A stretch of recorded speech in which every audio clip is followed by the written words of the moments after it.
홍준표 당신 남자 맞나? 당신 남자냐? 오늘의 제목입니다. 누울 자리를 보고 다리를 뻗어라. 자신의 상황이라든가 환경을 먼저 고려한 이후에 행동하라는 우리의 속담이지요. 홍준표가 그런데 갈수록 추태를 부리고 있습니다. 정말 한마디로 역겹다. 근데 이 역겹다라는 표현도 아주 부족할 정도입니다. 이런 인간이 입만 열면은 내가 정치 경력 30년인데 그것도 무너진 보수를 30년 동안 지켜온 그런 사람이다. 이 말을 입에 달고 살고 있습니다. 그래서 오늘은 제가 홍준표에게 꼭 이 한마디는 해주고 싶습니다. 보수가 너와 같은 자들 때문에 망할 수밖에 없었다. 보수의 탈을 쓰고 보수의 맛을 느껴왔으니 보수가 제대로 발전할 수 있을까? 늘 분열 상태만 보였던 것이 보수 아니겠는가? 이런 얘기를 당신에게 꼭 해주고 싶습니다. 깜나라 조진국 시간입니다. 홍준표가 국민의힘 대선 경선에서 끝까지 가보지도 못하고 준결선에서 탈락하는 망신을 당해왔습니다. 그리고 바로 그 자리에서 내 정치 여정은 여기까지다. 나는 이제 평범한 시민으로 돌아가 편하게 살겠다. 그야말로 정계 은퇴를 숙연한 마음으로 전한 바가 있었죠. 모든 국민들이 아쉬워하면서도 홍준표의 그 결단에 박수를 보낸 바 있었습니다. 그리고 이 말을 한 다음에 몸 담았던 당을 떠났습니다. 탈당을 했었죠. 그때가 지난 4월 28일이었습니다. 그리고 홍준표는 하와이로 떠났고 골프를 자기가 좋아하는 골프를 실컷 치면서 즐기다가 돌아왔습니다. 하와이에서 돌아오면서 세상에 부를 때에 내가 그때까지 기다리겠노라. 이런 말을 하면서 정치에 복귀할 뜻을 보인 바 있었는데 저는 이 말을 믿질 않습니다. 좀 더 솔직해보자. 그 말을 지적하고 싶습니다. 홍준표는 정치를 그만둔다라고 4월 28일 숙연한 자세로 표현했지만 그때에 이미 정계 복귀를 발표했다라고 저는 믿고 싶습니다. 왜? 그날 정치의 은퇴다, 탈당이다 이런 말을 하긴 했지만 경선 중도에 떨어진 그 망신, 그리고 명태균이 자기의 대선 과정에서의 발목을 계속 잡고 시끄럽게 하고 있기 때문에 변명하기에도 한계가 있는 것이고 이런저런 이유 때문에 잠시 쉬자, 조용히 사라지자, 그것을 택했던 것이 홍준표였었죠. 그 자리를 모면하자 하는 것이 홍준표의 생각이었습니다.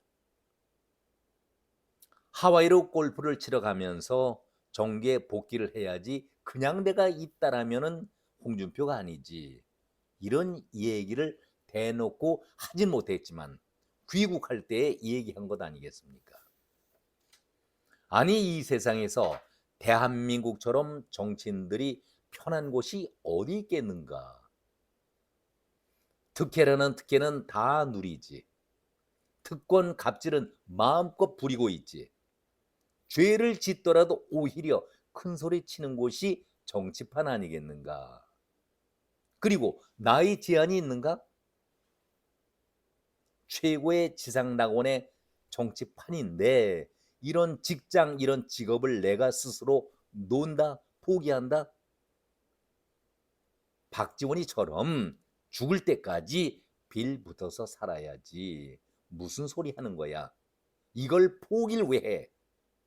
그냥 좀 더 세상이 잠잠해지길 기다리다가 홍준표는 이런 계산을 다 해놓고 정계 은퇴를 얘기하고 한 달 동안 하와이에서 골프 치면서 즐겁게 지내다가 들어올 때에 세상이 다시 부를 때까지 기다리겠노라. 이 말을 한 것 아니겠습니까? 그러면서 그는 경선에서 2번씩이나 정당한 경선이 아니라 사기 경선 때문에 피해를 입고 떨어졌다. 그러니 국힘당은 해산하는 것이 마땅하다. 그래야 친윤계에 정말 보기 싫은 그런 인간들을 다 물리칠 수 있는 것 아니겠는가. 그런 계산입니다.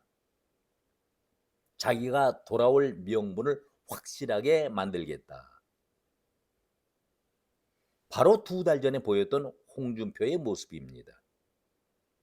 정말로 추하고 인간 꼴이 불쌍하게 보이지 않습니까? 사람에 취해진다. 그럴 수 있지만은 저 정도까지 취해질 수가 있을까?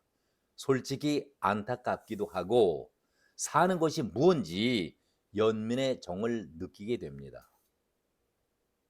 홍준표는 늘 그래왔듯이 이렇게 말을 하고 있습니다. 한번 옮겨보죠. 국민의힘을 비판하면서 인적 쇄신을 요구했는데 아니 본인이 은퇴하고 당과는 무관한데 그럴 자격이나 있습니까?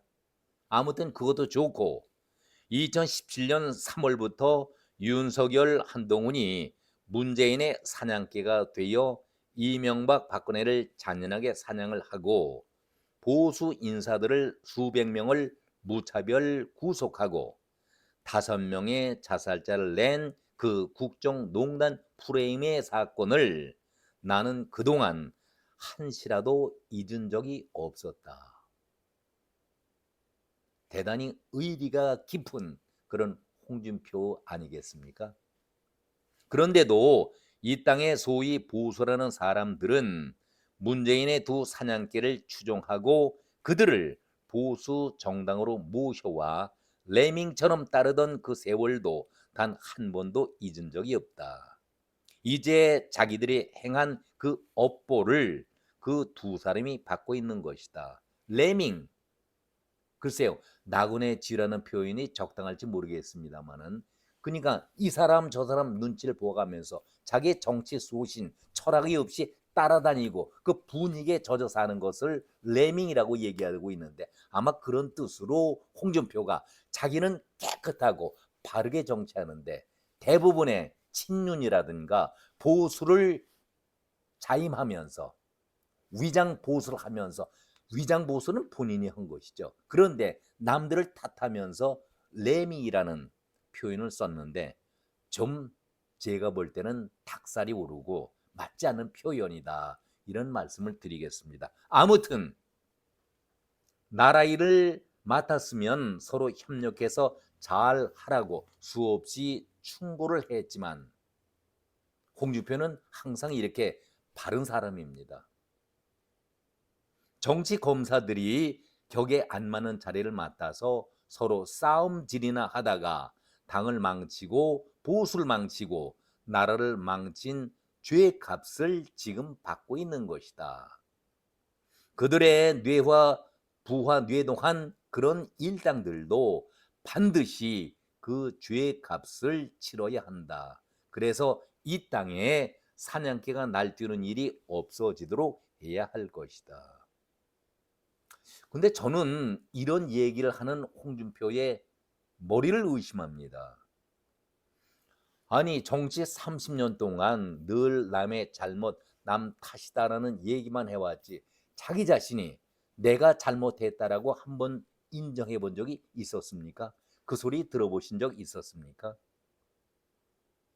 지금 이 말도 내가 바르게 갔지만은 주위에서 모두 그런 부류의 사람들만 있어서 자기의 뜻을 관철하지 못하고 오히려 당에서 쫓겨난 것 아니겠는가.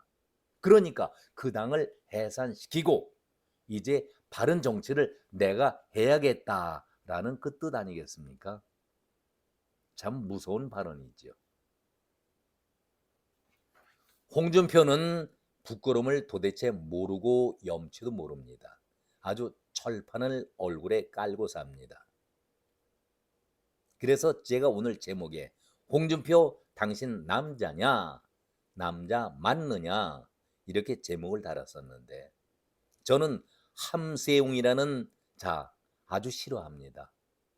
정의구현 사자단의 신부라는 함세웅이 정치적으로 얼마나 농락을 많이 해왔던 함세웅인데 잠시 인용을 한번 해보죠.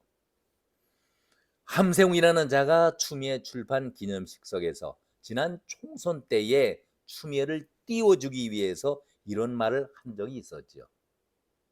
세상에 방울 둘 달고서도 여자보다 못한 인간들이 많다.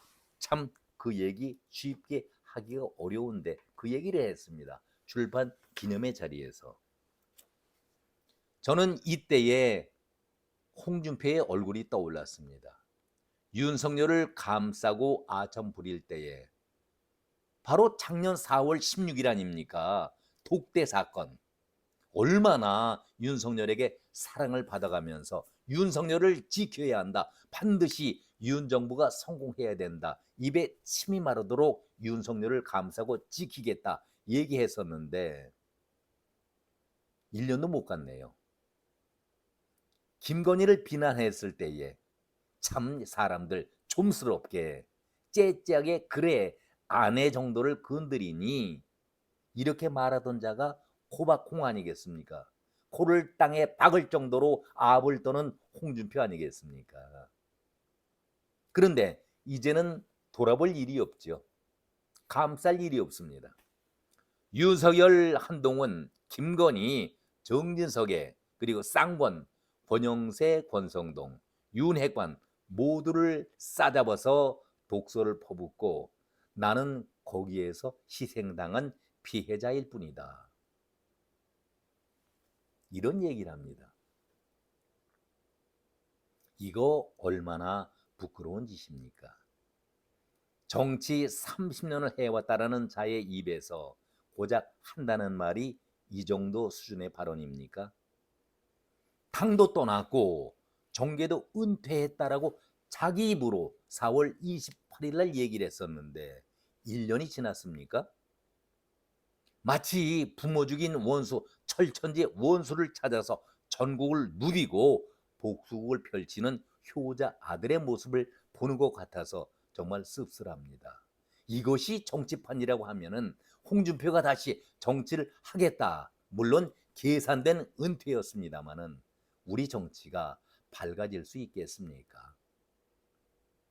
오죽하면은 제가 함세웅이 싫어하는 함세웅이가 한 말까지 인용을 해야 되겠습니까? 그래도 명색이 방울 달린 남자인데 어떻게 이렇게 추한 꼴을 보일 수 있을까? 한심하다 그런 말씀과 함께 홍준표 당신 남자 맞는가? 남자 맞나? 오늘은 여기까지 말씀을 드렸습니다. 고맙습니다.